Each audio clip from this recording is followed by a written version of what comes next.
Telefon efendi. İşte telefon, işte. Allô? Capitaine Haddock? Oui, c'est moi. Alors je devais vous prévenir que votre compagnon Tintin n'est pas vraiment Tintin. Comment? Alors je vous assure, il s'appelle Jean-Pierre Talbot. Mais, c'est une plaisanterie? Non, Jean-Pierre Talbot, c'est Tintin, ou Tintin, c'est Jean-Pierre Talbot, c'est les deux. Et 1000 millions de sabords. Et d'ailleurs, vous-même, vous n'êtes pas vraiment le capitaine Haddock. Eh! Oh! Oh!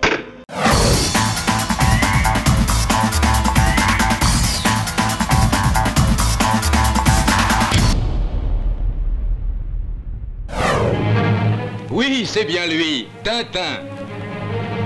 Tintin en pleine action. Pour la première fois en chair et en os, les célèbres personnages d'Hergé dans une nouvelle aventure, Tintin et le mystère de la Toison d'Or.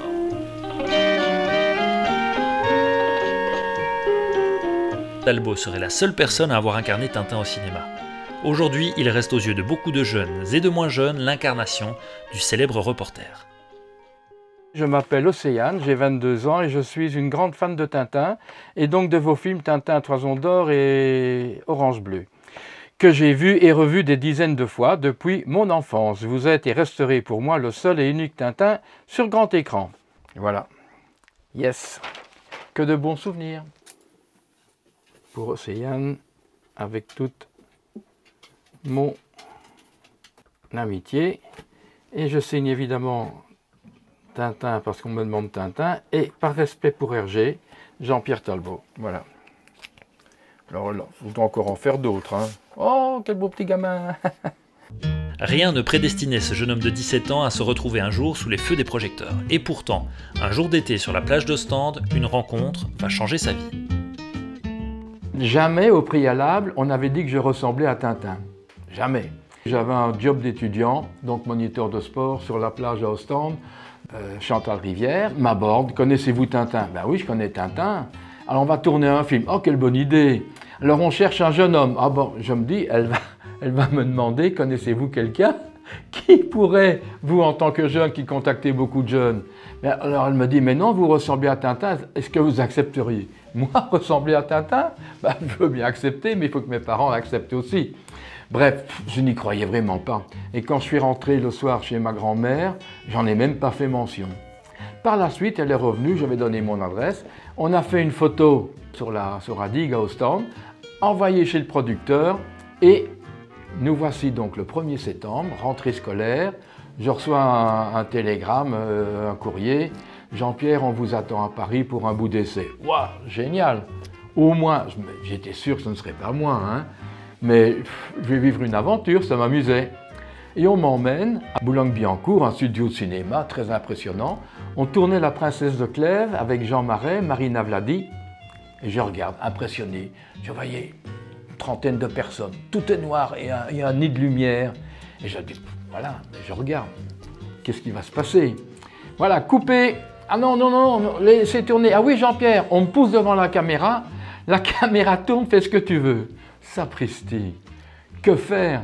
Je ne connaissais pas le site, ni même une fable de La Fontaine à réciter. Je me dis tac, tac, tac, en tant que sportif dynamique, ben Tintin il est sportif dynamique, sympathique, je vais essayer d'être sympathique et je vais faire du sport. Heureusement j'avais les qualités et je fais de la gym au sol. Alors ben, merci Jean-Pierre, on me remet dans le train suivant, je rentre chez moi. Je suis bien amusé, j'ai vu Jean Marais, Marina Vladi, comment on tourne un film et tout ça. Belle aventure, page tournée. 15 jours après, voilà Jean-Pierre voudrait faire un autre bout d'essai, beaucoup plus spécifique. Là, tu vas devoir jouer la comédie. Ah bon? Il y avait un gars déguisé en Haddock, avec la barbe, etc., truculent. C'était George Wilson, directeur du Théâtre National Populaire au Palais de Chaillot à Paris, un monument du théâtre français, successeur de Jean Vilar. Je suppose que le producteur me mettait à l'épreuve et allait demander à Georges, qui était déjà désigné qui avait le contrat pour Haddock, est-ce qu'on peut faire quelque chose avec ce petit gamin-là? Et il a sans doute dit oui. Et c'est ainsi que j'ai été engagé, non pas pour être Tintin, mais pour le devenir. Il ressemblait, pour tout le monde c'est devenu évident. Ah oui, il ressemble. Il est vrai que le dessin tellement simple de ce visage, un ovale, rien, 2 points pour les yeux, avec une petite forme qui change, qui donne tant d'expression, le génie d'Hergé. Donc personne ne ressemble à ça, mais j'étais une interprétation plausible. Là, j'étais dans le stress le plus complet. Si j'étais mauvais comédien, je m'en fichais. Je n'avais rien demandé, je rendais service entre guillemets. Mais, connaissant Hergé, connaissant le monde de Tintin, étant moi-même lecteur assidu de Tintin et passionné d'Hergé et de sa création, j'avais la mission de ne jamais décevoir les enfants. De plus, par la profession que j'allais avoir par la suite. Donc, j'attendais le verdict de Hergé. Qu'allait-il dire? Si c'était positif, j'étais boosté. Si c'était négatif, j'étais mort. Alors, il arrive, il me regarde, il penche la tête. Ça dure des heures, des heures, des heures, je tremble, j'ai mon cœur qui bat. Et alors, j'attends le verdict. Et il pose la main sur mon épaule, il incline la tête, et il n'a pas dit « Vous avez bien choisi, il ressemble, c'est lui ». Il a dit « C'est lui. C'est lui ». Donc là, j'étais boosté. On s'est revu souvent. Il m'a dit « Jean-Pierre, c'est merveilleux, tu n'as jamais démythifié mon personnage. » J'avais une mission d'être une belle image de Tintin.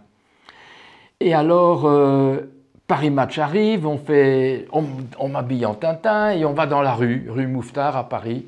Et on ne dit rien, le public n'est pas prévenu. Oh, Tintin, Tintin, 10, 20, 30, 50, 100, 200 personnes autour de moi.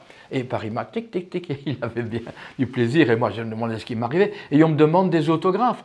Un morceau de papier, je signe Jean-Pierre Talbot, amicalement Jean-Pierre Talbot.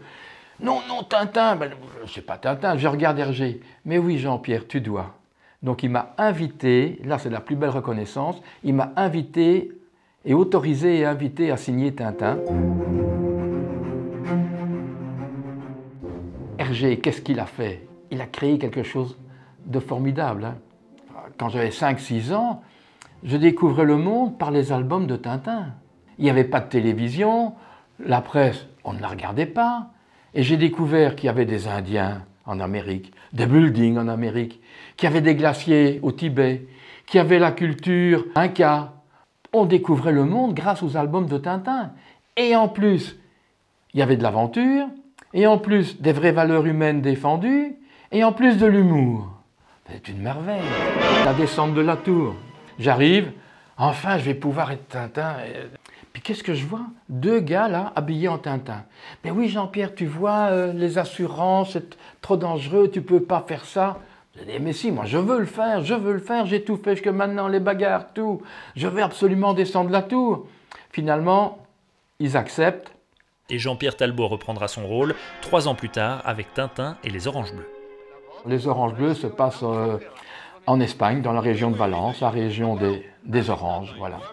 Un nouvel Haddock, Jean Bouise, merveilleux personnage, très, très émotif, très poète.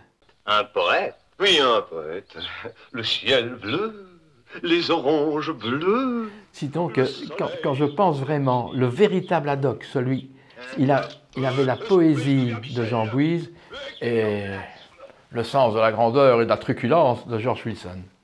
Si jamais vous retrouvez l'homme au dragon tatoué, l'un de vous le prend discrètement en filature et l'autre téléphone en vitesse à Pablito qui lui accourra nous prévenir ici. Mais alors je me suis bien amusé parce que j'étais déjà instituteur et des enfants m'aidaient à résoudre le problème, à vaincre l'ennemi. J'étais dans mon métier, c'est amusant comme tout. Oh, police d'enfants!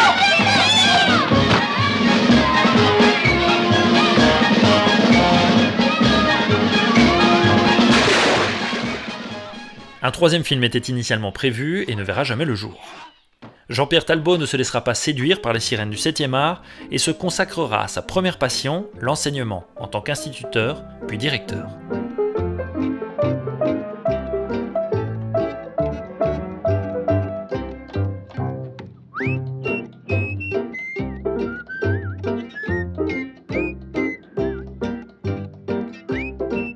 Un cadeau de mariage, une aquarelle dédicacée par Hergé. Ça, c'est une copie, évidemment, l'original est en banque, malheureusement, mais je suis obligé de faire ça. Ça, encore une fois, là-dedans, monsieur et madame Tintin, il me reconnaît comme Tintin. Ça, c'est l'armoire au secret. L'orange bleu, voilà, celle qui a servi au tournage. Elle était caillée, un peu comme mon crâne.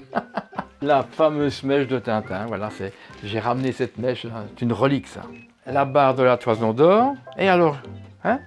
Et le pantalon gorge, je ne le sors pas, il est déplié, du courrier d'Hergé, les scripts, des montres, ça c'est une maquette Toison d'Or offerte par un fan. Je ne suis pas collectionneur, j'ai ramené des souvenirs évidemment, mais là, Tintin au Congo, j'étais obligé de devenir collectionneur parce que habiter chemin du Congo, c'était quelque chose, mais c'est pas possible, ça lui colle à la peau, c'est pas vrai. Là, c'est la collection, la Toison d'Or et les Oranges Bleues. Donc, tout le monde connaît les albums, mais alors, il y a pas mal de pirates. Il y a des gens qui se sont amusés à dessiner l'album du film qu'Hergé n'a jamais dessiné. Voilà. Et Tintin à Istanbul. C'est joli, et puis c'est très bien dessiné. Voilà, moins bien qu'Hergé, évidemment, même les couleurs, hein, ça crache. Alors il y a évidemment des dessinateurs qui m'ont fait de jolis cadeaux. Hein, il y a Tibet, ça c'était mon grand ami Tibet, Athanasio aussi. Notre cher François Valteri, c'est Natacha qui est amoureuse de Tintin, à mon grand plaisir d'ailleurs. Hein. J'adore cette photo parce qu'il y a une complicité entre Hergé et moi. Beaucoup de fierté et de respect mutuel, je trouve. Ça, c'est ma photo préférée. Par amour pour le personnage qu'il a incarné 2 fois, Jean-Pierre Talbot mettra un point d'honneur à rester fidèle au héros de son enfance et à ne jamais le démystifier. Des réunions d'associations tintinophiles, là c'est un devoir d'y aller. Ou bien alors des gros salons BD. Et alors les gens sont là. C'est émerveillé, je suis ému. Ah, monsieur Tintin, Jean-Pierre, ils ne savent pas comment m'appeler. Ils ont la larme à l'œil, la chair de poule. Ah, vous m'avez fait rêver, monsieur Jean-Pierre. C'est une merveille. Merveille, et j'en ai presque encore les larmes aux yeux. C'est incroyable.